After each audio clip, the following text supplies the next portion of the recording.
Bonsoir, fellow mini enthusiasts. Feel the ground shake because we have new Gargants. So, you know it's time to tell? Does the mini tell the story?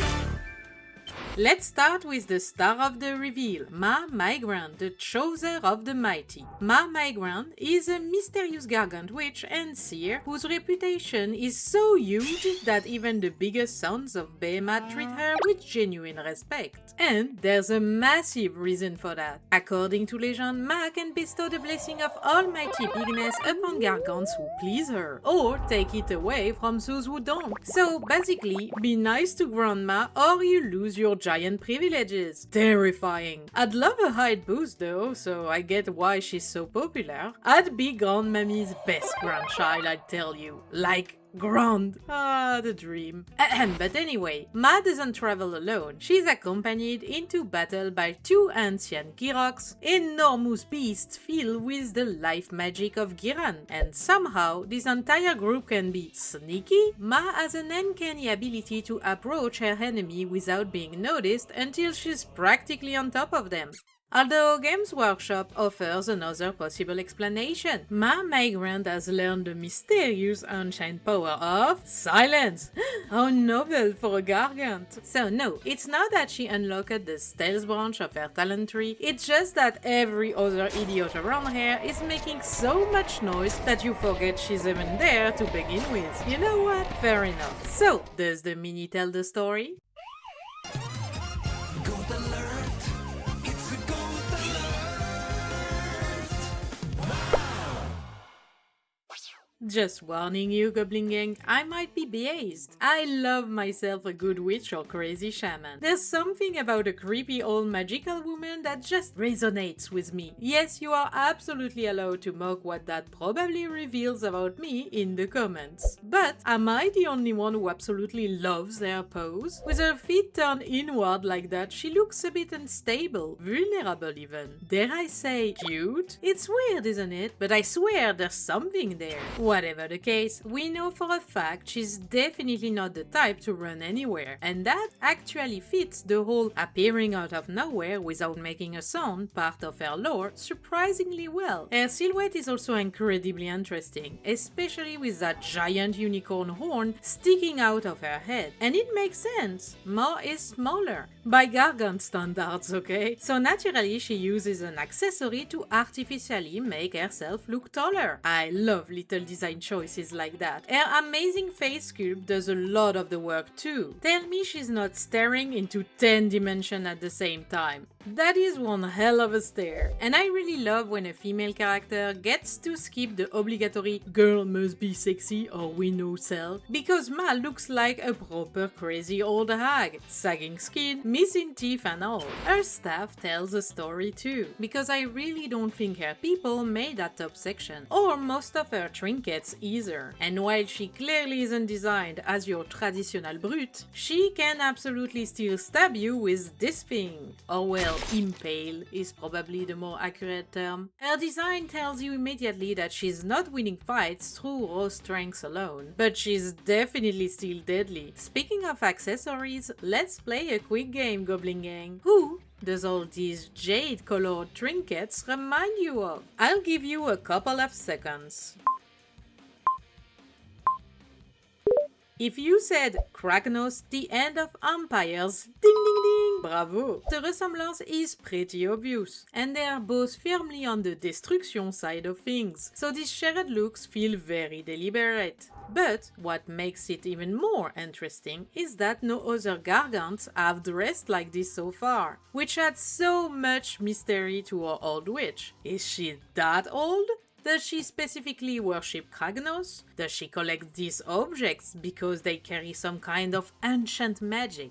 Where did she even get all of these? There's a story hiding here, and it's so fun to wonder about. And all these accessories are incredibly detailed and beautifully sculpted. An ink is going to run into all those little cavities so satisfyingly. And as if Ma wasn't already amazing enough, she has pets! You know I love pets. And yep, these Ghyrochs are every bit as mysterious as their lady, mainly because they have literal rocks growing out of their backs and tails. Now that is unusual. And this one's horns almost look like they're made of wood, although the clustered shapes also remind me of some prehistoric animal teeth. I like it. It keeps them feeling organic and animal-like instead of just looking like magical branches glued onto its head. You'd be surprised how weird nature can get with teeth. Yeah. They're absolutely waking up the animal nerd in me. I also love their squished bulldog face and bizarre half-naked tail. The level of detail in the sculpt is fantastic too. The fur has loads of variation in both length and density, so it never gets too repetitive. And the accessories give them a sacred look that immediately connects them back to Ma Maegran.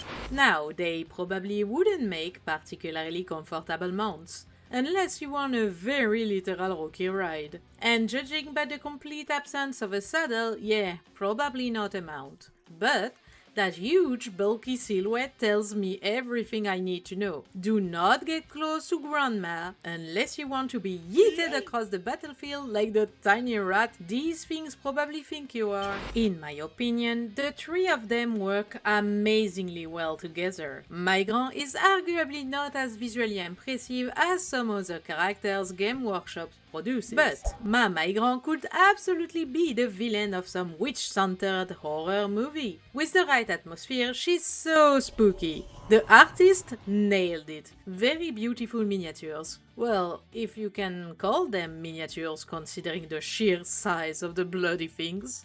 Next up, we have the Boss-stompers. They fight in group of 3 around the feet of their much larger cousins. They're bigger than your regular man-crusher Gargants, but still smaller than a Mega Gargant, which apparently means that the Mega Gargants consider them little. Yeah, right. It really has that annoying big sibling energy, doesn't it? These guys are armed with what the Sons of Behemat generously describe as clubs, which apparently translate from Gargant means an entire uprooted tree with whatever sharp and heavy garbage they could find shoved into it. Much better. But the interesting thing about the Boss-stompers is that they're actually tactical. When the Sons of Behemat march to war, these guys are responsible for breaking apart enemy formation and pulverizing their leaders, which requires a little more thought than the traditional Gargant strategy of stomp on things until they stop moving. And that unusual bit of tactical thinking has actually started some rumors. Some Gargants believe the Boss-stompers might carry a tiny flicker of the Ancient Ghyrochs within them. That's actually quite a lot of character for 3 lads carrying weaponized trees. But does the mini tell that story? Oh no, we lost the plot.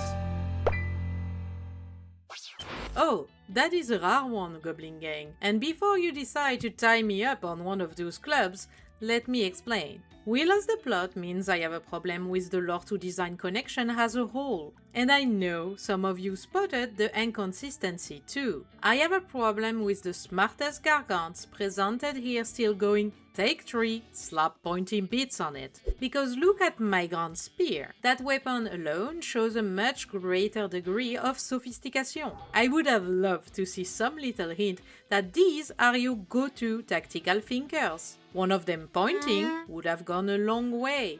Specific trophies taken from more important victims. More deliberate looking weapons. Anything that make me think, yeah, these guys actually planned ahead. One of them does have a pet.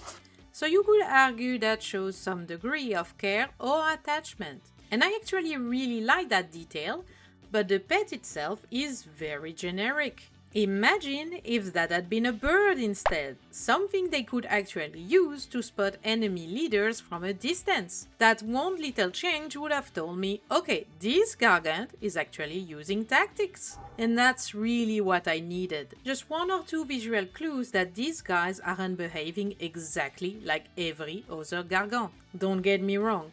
I absolutely love the amount of trophies from other factions they carry. And I think that's part of the problem here. We're hitting the limit of a dual-use kit. The sculpts themselves are amazing. There is absolutely no issue with the quality. Their silhouette immediately classifies them as giant barbarians, and they're very readable. The skin is beautifully sculpted and believable, it genuinely feels like they could come alive. And with the huge blend of materials the Boss-stompers bring to the table, they're going to be really entertaining to paint. Wood, ropes, metal, cloth, leather, skin, trophies, there is a lot going on here. But ultimately, these guys are called the Boss-stompers. Do they look like they're going to stomp something? Oh, 100%. But do they look like they're specifically going to find your boss and stomp them? I don't know. And that's a shame, because it's literally their name. So, let's take a look at our last Gargants. From the exact same kit as the Boss-stompers, we get the Rock-hurlers. And we're not going to need much help deciphering their name. They hurl rocks. Big rocks. The Rock-hurlers apparently bond over their shared passion for pelting enemies with boulders and chunks of stolen masonry. But they don't just throw them randomly. No. These are artists. They actively enjoy attempting difficult shots and apparently take great satisfaction in the resulting bone-shattering impacts and splattering noises. Absolutely charming. And Games Workshop very helpfully gives us an idea of the ammunition we're dealing with here. Imagine being hit by a boulder the size of a goat. Like the Boss-stompers, Rock-hurlers are bigger than man-crushers but smaller than mega Gargants. So they're also considered little by the true giants. But I would refrain from mentioning their smaller height within throwing distance. Now, does the mini tell the story?